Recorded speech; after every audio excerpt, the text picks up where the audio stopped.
Let us continue with the second class of this chapter, Federalism. How is federalism practiced? Constitutional provisions are necessary for the success of federalism, but these are not at all sufficient. If the federal experiment was succeeded in India, it is not because of the clearly laid down our constitutional provisions. The real success of federalism can be seen to the nature of democratic politics in our country. This ensured that the spirit of federalism, respect for diversity, and desire for living together became a shared ideal in our country. So let us look at some of the major ways in which this happened. Those three ways are linguistic states, language policy, and center-state relations. The creation of linguistic states was the first and a major test for democratic politics in our country. If you look at the political map of India, when it began its journey as a democracy in 1947 and that of 2006, you will be surprised by the extent of changes. Many old states have vanished and many new states have emerged.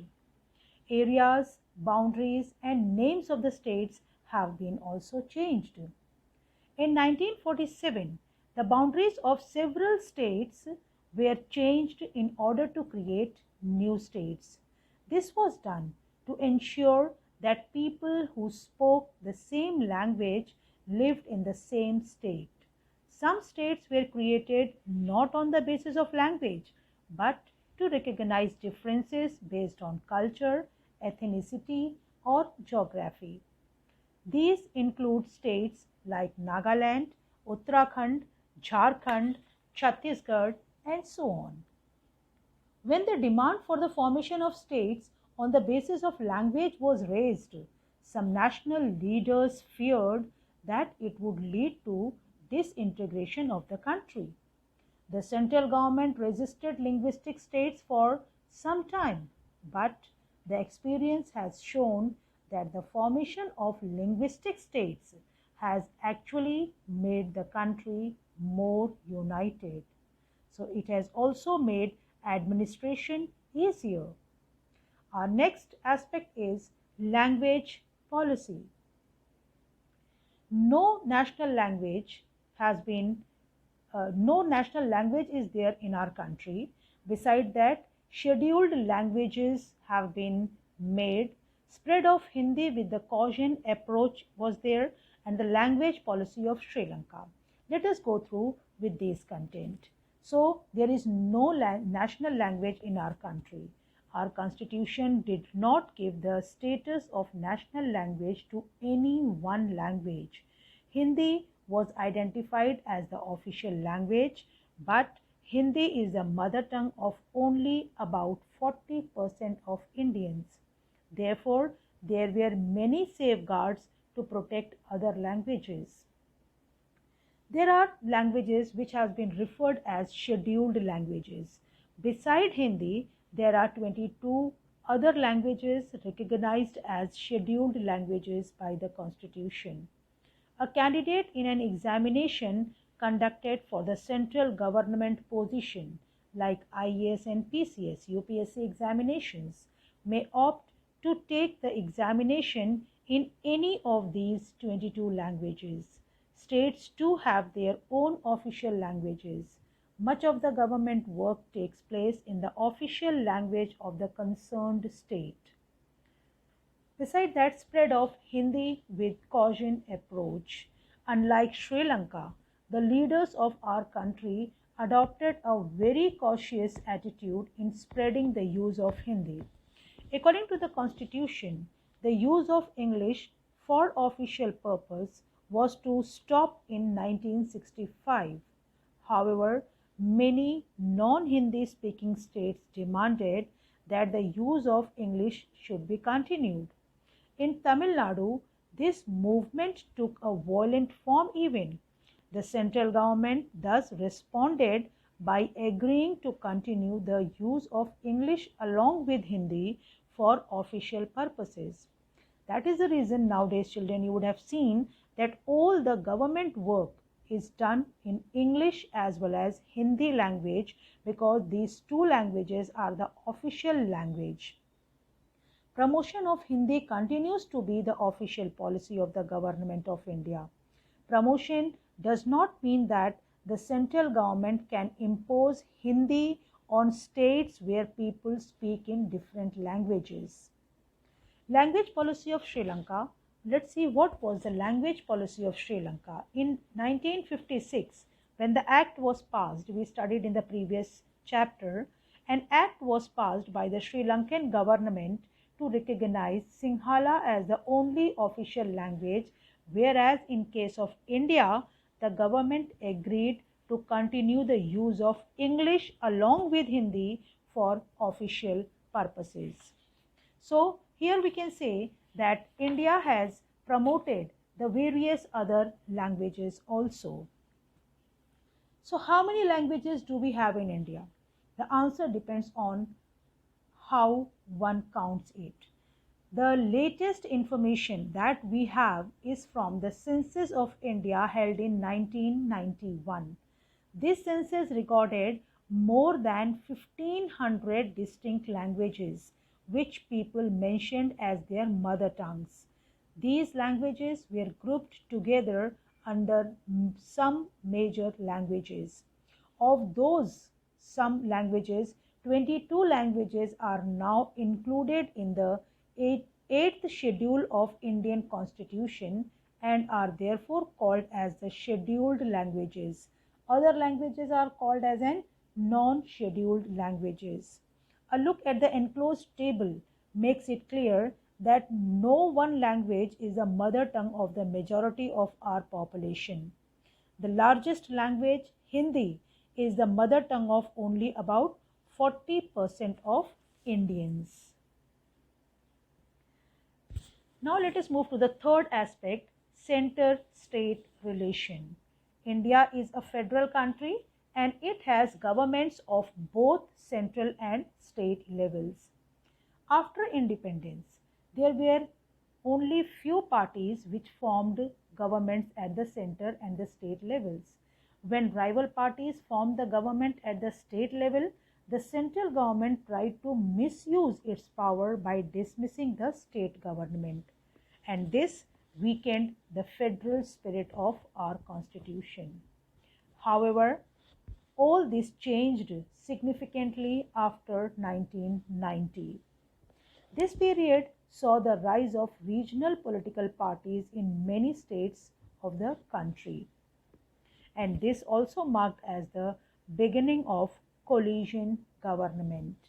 Coalition government means that since the no party got a clear majority in the Lok Sabha, so the major national parties had to enter into an alliance with many parties, including several regional parties, to form a government at the center.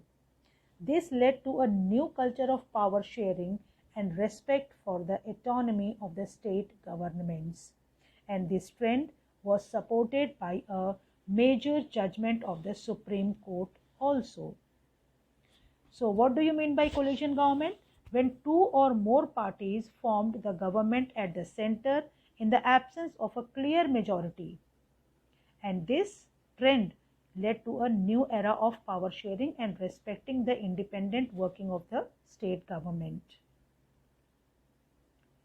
So this is the picture of coalition government. You can see, as in India there are many parties, many political parties, and when they collide to form a government, that is a coalition government, and thus this federal power sharing is more effective today than it was in the early years after the constitution came into force.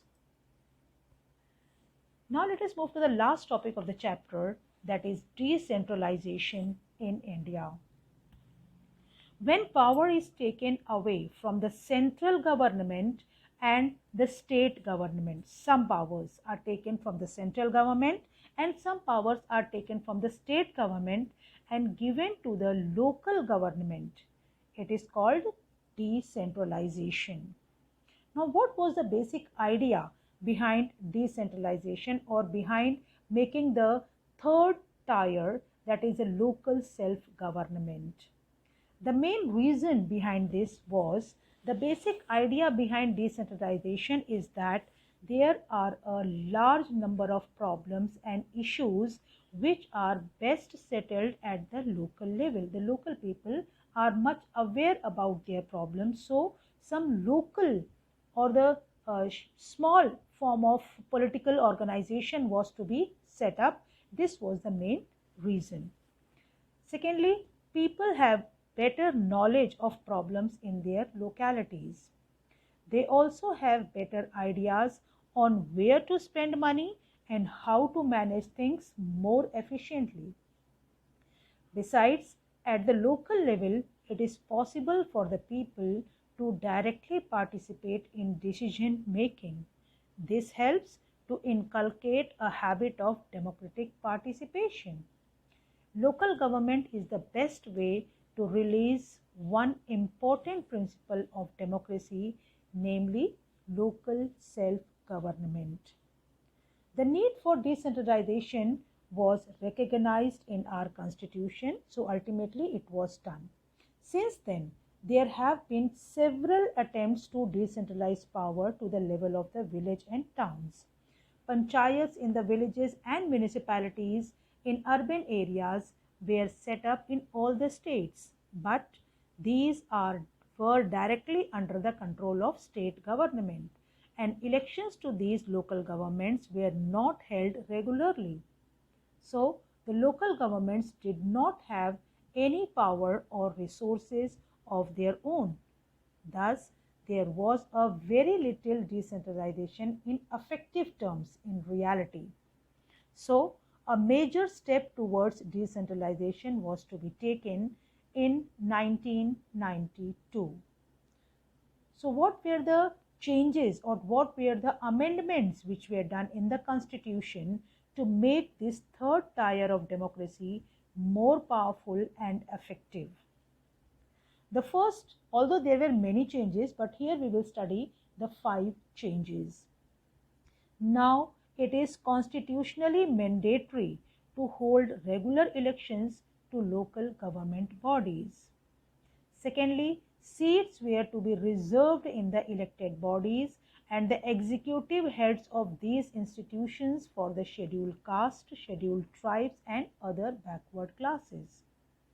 At least 1/3 of the positions were to be reserved for women.